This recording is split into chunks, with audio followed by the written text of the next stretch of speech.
आज मैं आप लोगों के लिए एक ऐसे सुपरस्टार की हत्याकांड की स्टोरी को लेकर आया हूँ जिससे पूरा पंजाब दहल गया था। और इस सुपरस्टार पे हाल ही में नेटफ्लिक्स के ऊपर एक मूवी भी आई है चमकीला नाम से। जी हाँ, मैं बात कर रहा हूँ अमर सिंह चमकीला हत्याकांड के बारे में। 29 मई 2022 ये वो तारीख है जिस दिन पंजाबी म्यूजिक इंडस्ट्री में अफरा तफरी मच गई थी, क्योंकि इस डेट को लोगों ने सिद्धू मूसेवाला को खोया था। और आप ये जानते भी होंगे कि सिद्धू मूसेवाला को गोली मारकर हत्या कर दी गई थी। ठीक ऐसे ही आज से 35 साल पहले पंजाब के एक सुपरस्टार को ऐसे ही मार दिया गया। उनकी आत्मा 35 साल बाद भी आज भी इंसाफ के लिए तरस रही है। ये अपने जमाने में सिद्धू मूसेवाला से भी बहुत बड़ा सुपरस्टार थे। इंसाफ की बात तो दूर की बात, आज तक उन कातिलों में से एक को भी सजा नहीं मिली। अमर सिंह चमकीला की भी मौत गोली मारकर ही कर दी गई थी। उनके साथ उनकी पत्नी और 2 साथियों को भी गोली मारकर हत्या कर दी गई। तो आखिर इतने बड़े सुपरस्टार की हत्या किसने करवाई और हत्या की वजह क्या रही, इन्हीं सारी वाकया के बारे में आपको इस वीडियो में डिटेल में बताऊंगा। इस हत्याकांड के बारे में कुछ ऐसे राज मैं आपको बताऊंगा जिसके बारे में आपने कभी नहीं सुना होगा। अमर सिंह चमकीला की जन्म 1 जुलाई 1960 को बेहद ही गरीब और दलित परिवार में लुधियाना में हुआ था। जन्म के समय इनके घर वाले इनका नाम धनी राम रखे थे, लेकिन जब वो अपना कदम म्यूजिक की दुनिया में रखे तो ये अपना नाम अमर सिंह चमकीला कर लिए। इन्होंने सिर्फ चमकीला अपने नाम के साथ ही नहीं जोड़ा, बल्कि ये अपने निजी जीवन में इतना ज्यादा चमके कि इनसे जलने वाले लोगों की संख्या काफी ज्यादा बढ़ गई। उस समय के दौर में चारों तरफ अमर सिंह चमकीला का ही नाम चल रहा था। शुरुआत में ये एक इलेक्ट्रिशियन बनना चाहते थे, यानी कि ये बिजली विभाग में काम करना चाहते थे, लेकिन कोई भी इन्हें अपने साथ काम पे नहीं रखना चाहता था। इस वजह से इनका ये सपना ही रह गया। फिर इन्होंने एक लुधियाना के कपड़ा की दुकान में अपने लिए काम ढूंढ लिया और वहीं पे इन्होंने ढोलक और हारमोनियम बजाना सीखा और धीरे धीरे कर ये गाने भी लगे। पहली बार अमर सिंह चमकीला की काबिलियत को उस समय का बहुत बड़ा सिंगर धुरेंद्र साडा ने पहचाना था। 18 साल की उम्र में जब अमर सिंह चमकीला सुरेंद्र साडा के पास गए और अपना गाना सुनाए तो इनकी गाना को सुनकर वो पूरी तरह हैरान रह गए और उन्होंने तुरंत अमर सिंह चमकीला को अपने साथ काम पे रख लिया। काफी समय तक अमर सिंह चमकीला सुरेंद्र साडा के लिए गाने लिखे, साथ ही उन्होंने सहयोगी गायक के तौर पे काम भी किया। सुरेंद्र साडा के लिए ये गाना लिख कर पंजाबी इंडस्ट्री में थोड़ा मशहूर हो गए थे। मगर ये वो समय था जहाँ पे गाने लिखने के पैसे बहुत ही कम मिलते थे। अब पैसों की कमी की वजह से चमकीला की निजी जीवन भी व्यतीत करना मुश्किल हो गया था। और उस समय इनकी शादी इनके घर वालों की मर्जी से गुरमेल कौर नाम की लड़की से करा दी गई, जिनसे इनका 2 बेटियां भी थी। जब परिवार की खर्चे चलाने में दिक्कत होने लगी तो इन्होंने सुरेंद्र साडा से अलग होकर खुद ही गाना गाना शुरू किया और ये इनका जिंदगी का टर्निंग पॉइंट था। 1978 से अमर सिंह चमकीला खुद ही गाना शुरू कर दिया। ये स्टेज परफॉर्मेंस भी देना शुरू कर दिए। 1980 में इन्होंने अपना एक पहला एल्बम लॉन्च किया जिसमें इनका साथ दे रही थी गायक सुरेंद्र सोनिया भी। इन दोनों की जोड़ी और इनका एल्बम को काफी ज्यादा पसंद किया गया। धीरे धीरे कर ये लोग काफी ज्यादा फेमस होते गए।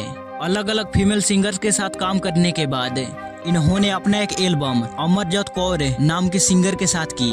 अमरजोत कौर के साथ इनका ये एल्बम काफी ज्यादा सुपरहिट साबित हुई और हालात तो यहाँ तक हो गए कि पूरे पंजाब में इनको ही स्टेज शो मिलने लगे। 1980 तक चमकीला और अमरजीत कौर की लोकप्रियता इतनी ज्यादा बढ़ गई कि इन्होंने 365 दिन में 366 स्टेज शो किए थे। ये दिन में कई शो करते थे।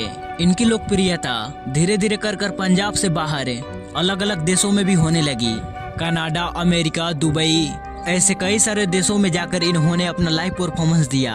उस समय के सिंगर 1500 में गाना गाते थे। उस समय तो चमकीला सिर्फ शादी में गाने का ही 4 से 5 हजार रुपए चार्ज करते थे। अब जैसे जैसे साल बीत रहे थे वैसे वैसे ही अमर सिंह चमकीला की लोकप्रियता और भी ज्यादा बढ़ती ही जा रही थी।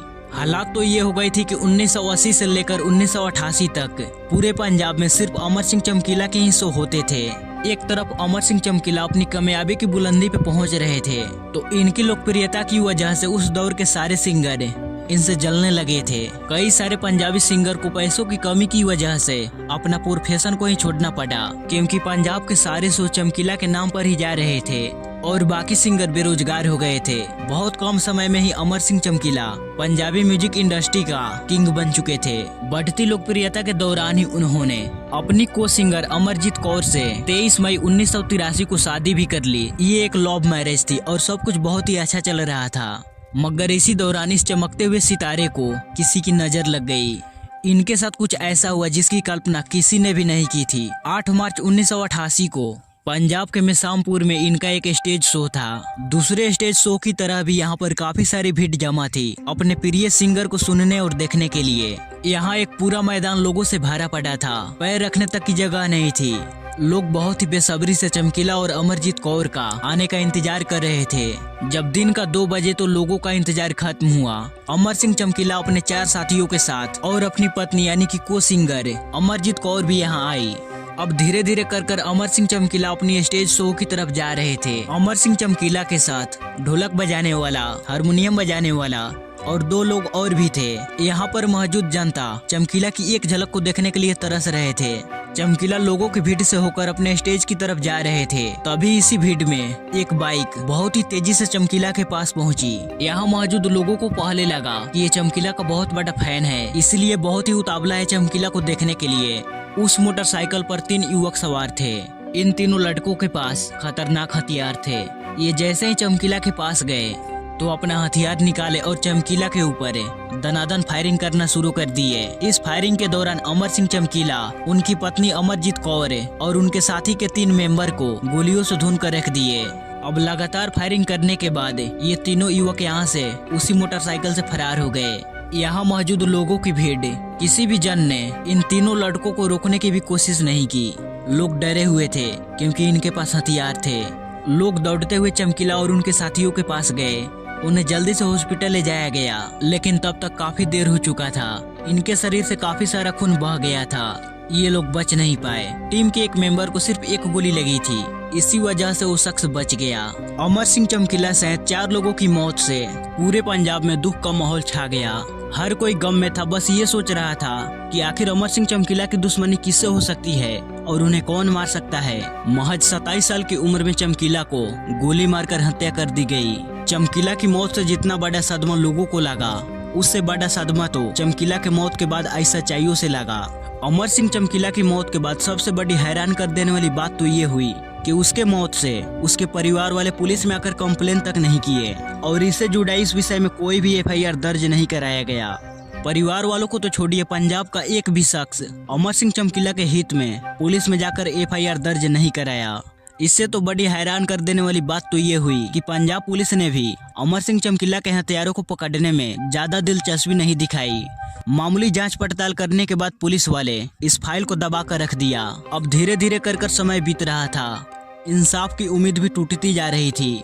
1 साल, 2 साल, यहाँ तक कि आज तक इस सवाल का जवाब नहीं मिला कि अमर सिंह चमकीला की हत्या किसने की। अमर सिंह चमकीला की हत्या करवाने वाले कौन लोग थे, उसके पीछे की वजह क्या रही थी, किसी को आज तक कुछ नहीं मालूम। पुलिस वालों को लापरवाही के बारे में ये कहा जाता है कि उस दौर में पूरा पंजाब आतंकवादियों से ग्रसित था। हर तरफ आतंकवाद फैला था। हालात इतने बदतर हो गए थे कि पुलिस के सामने खालिस्तानी आतंकवादियों को छोड़कर कोई भी दूसरे चीज का महत्व नहीं रह गया था। वहाँ पे हत्या हो जाती थी, पुलिस को इससे कोई फर्क नहीं पड़ता था। जांच की भी पूरी प्रक्रिया नहीं की जाती थी। हालात तो इतने बुरे हो गए थे। आप इस बात का अंदाजा इस बात से लगा सकते हैं कि चमकीला जैसे सुपरस्टार की हत्या हो गई। पुलिस ने हत्यारों को पकड़ने या फिर हत्या की वजह जानने की भी कोशिश नहीं की। आज चमकीला की मौत को 34 साल से भी ज्यादा हो गए हैं। न ही हत्यारे के बारे में कुछ मालूम पड़ा और न ही हत्या की वजह। वैसे आधिकारिक तौर पे चमकीला की मौत के बारे में भले कुछ न मालूम पड़ा हो, मगर चमकीला के मौत के बाद कई ऐसे दावे सामने आए जिसे चमकीला की मौत की हत्या की वजह बताई गई। तो चलिए इन संभावित कारणों पे एक बार नजर डालते हैं जिस वजह से अमर सिंह चमकीला की हत्या हो गई। अमर सिंह चमकीला की मौत की सबसे बड़ी वजह ये बताई गई उनकी लव मैरिज। कहानी की शुरुआत में ही मैंने बताया कि चमकीला की शादी उनके घर वाले अपने पसंद की लड़की से कराई, लेकिन चमकीला एक बहुत बड़े सुपरस्टार बन गए। तो 1983 में अपनी को सिंगर अमरजीत कौर से लव मैरिज शादी कर ली। अमर सिंह चमकीला एक दलित परिवार से आते थे, वहीं अमरजीत कौर एक ऊंची जाति की लड़की थी। बस यही जाति की दीवारें संभवतः इन दोनों को हमेशा के लिए नींद में सुला दिया। कहा तो ये गया कि ये एक ऑनर किलिंग थी। दरअसल ऊंची जाति होने की वजह से अमरजीत कौर के परिवार वालों का कहना ये था कि तुम अमर सिंह चमकीला से शादी नहीं करोगी, मगर अमरजीत कौर अपने परिवार वालों के खिलाफ जाकर चमकीला से शादी की। कहा यह जाता है कि इसी वजह से अमरजोत कौर के परिवार वाले ने इनकी हत्या कराई। वैसे पुलिस को इस तरह का सबूत कभी नहीं मिले। हत्या की दूसरी वजह खालिस्तानी मूवमेंट से जुड़ी हुई है। उनका कहना था कि चमकीला गाने के जरिए बंदूक ड्रग्स को उठाकर इससे चमकीला पंजाब की छवि को देशों दुनिया में खराब कर रहा था। डबल मीनिंग गानों की वजह से ये पंजाब की संस्कृति को नष्ट कर रहा है। ऐसी गानों की वजह से चमकीला को आतंकवादियों की तरफ से धमकियां भी मिलती थी। कुछ समय तक चमकीला ऐसी गानों को लिखना बंद कर दिया था, मगर आतंकवादियों को विरोध के बावजूद चमकीला ने कुछ ऐसे गाने लिखे जिसके अंदर पंजाब की कमियों को विस्तार से बताया गया था। कहा यह जाता है कि इसी वजह से आतंकवादियों ने चमकीला की हत्या कर दी। वैसे पुलिस की तरफ से कभी भी ऐसी दावों को पुष्टि नहीं की गई और न ही इससे संबंधित एक भी सबूत पुलिस के हाथ लगा। कुछ लोग दूसरे पंजाबी सिंगर पर ही उंगलियां उठाते हैं कि उन्हीं लोगों ने चमकीला की हत्या करवाई। कहा यह जाता है कि 1980 से लेकर 1988 तक पंजाब के म्यूजिक इंडस्ट्री में बस एक ही नाम गुज रहा था, अमर सिंह चमकीला का। उस समय के जितने बड़े सिंगर थे वो सब बेरोजगार हो गए थे चमकीला की वजह से। चमकीला को छोड़कर उस दौर के बड़े बड़े सिंगर कुछ ही पैसों में स्टेज शो करने के लिए तैयार हो जाते थे। फिर भी उन सिंगरों को लोग देखना पसंद नहीं करते थे। लोगों को तो बस अमर सिंह चमकीला ही चाहिए था। एक तरफ पंजाब इंडस्ट्री के सभी सिंगर बेरोजगार हो गए थे, तो वहीं दूसरी तरफ चमकीला की लोकप्रियता देशों दुनिया में काफी ज्यादा मशहूर होती जा रही थी। इसीलिए लोगों का कहना था कि उस दौर के टॉप पंजाबी सिंगर्स ने आपस में मीटिंग की, जिसमें कहा यह गया कि अगर चमकीला जिंदा रहा तो आने वाले 20 से 25 साल पंजाबी इंडस्ट्री में वही राज करेगा और हम सब बेरोजगारी की वजह से मरने की कगार पे आ जाएंगे। इसीलिए कुछ पंजाबी सिंगर्स ने ही अमर सिंह चमकीला की हत्या करवा दी। ये दावे चमकीला का मैनेजर और उसके कई करीबियों का कई इंटरव्यू में कहना था। वैसे ये भी एक आशंका ही है, क्योंकि इससे जुड़ा एक भी सबूत आज तक लोगों के सामने नहीं आया और न ही इस आरोप में किसी दूसरे पंजाबी सिंगर को अरेस्ट किया गया। एक आशंका ये भी लगाई जाती है कि किसी आम आदमी ने ही चमकीला की हत्या कराई थी। दरअसल चमकीला इतने ज्यादा स्टेज शो कर रहे थे, इस वजह से इन्हें समय की कमी पड़ रही थी। एक दिन में वो 2 से 3-4 शो करते थे। कई जगहों पे लंबा शो चलने की वजह से आगे की शो को कैंसिल करना पड़ता था। ऐसा कई बार हुआ था। कहा जाता है कि एक बार ऐसा ही हुआ, एक जगह पे लंबा शो चलने की वजह से चमकीला वहां नहीं जा पाए। इस वजह से दूसरे प्रोग्राम को कैंसिल करना पड़ा। उस प्रोग्राम के कैंसिल होने की वजह से जिसने उस प्रोग्राम को आयोजन किया था वो काफी ज्यादा चमकीला से गुस्सा हुए और उन्होंने ही चमकीला की हत्या करवा दी। वैसे आज तक ऐसा एक भी शख्स को गिरफ्तार नहीं किया गया और न ही इससे जुड़े सबूत पुलिस को आज तक हाथ लगा। इस तरह से ये दावा भी एक महज इत्तेफाक ही है। इतने बड़े सुपरस्टार की इतनी बड़ी बेरहमी से हत्या कर दी गई। इनके साथ 3 लोग और भी मारे गए, मगर आज तक इनके कातिल को नहीं पकड़ा गया और न ही आज तक हम लोगों के सामने कत्ल की वजह सामने आई। शायद आज भी अमर सिंह चमकीला, उनकी पत्नी और उनके 2 साथी की आत्माएं इंसाफ के लिए भटक रही होगी। गाइज, आप लोगों के मुताबिक अमर सिंह चमकीला की हत्या की वजह क्या रही होगी? कमेंट सेक्शन में जरूर बताइएगा। अगर आप इस तरह से जुड़ी क्राइम की कहानी को सुनना चाहते हैं तो आप इस वाले वीडियो पर क्लिक कीजिए। मैं वहीं मिलूंगा आपसे।